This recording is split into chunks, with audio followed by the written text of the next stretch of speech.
কাঠির জমজমাটি, মা আসছে বাপের বাড়ি। সত্যি দেখতে দেখতে একটা বছর পার করে মা আসছে আবার তার বাবার বাড়ি। বাঙালির কাছে পুজো মানে নতুন সব জামা কাপড়, নতুন সব জিনিসপত্র।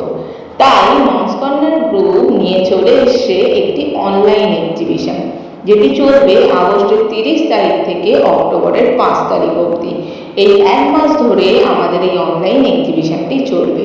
আপনাদের সকলকে আমন্ত্রণ জানাচ্ছি আমাদের এই অনলাইন এক্সিবিশনে। এখানে আপনারা আপনাদের ডেইলি ইউজ করার জিনিসপত্রের সাথে সাথে পুজোর নতুন সব কালেকশন পেয়ে যাবেন। পুজোতে ছবি তোলার জন্যে সেলফি স্টিক, সেটাও আপনারা কিন্তু এখানে পেয়ে যাবেন। এছাড়া নানান খাওয়ার জিনিসও আপনারা এখানে পাবেন। একটা ছাদের তলায় প্রত্যেকটা সেলার দিদির কাছে থাকবে নিত্য নতুন সব কালেকশন, দারুণ দারুণ সব অফার এবং ধামাকা। চলুন এবার দেখে নিই কোন কোন দিদিরা কবে কবে আসছে কি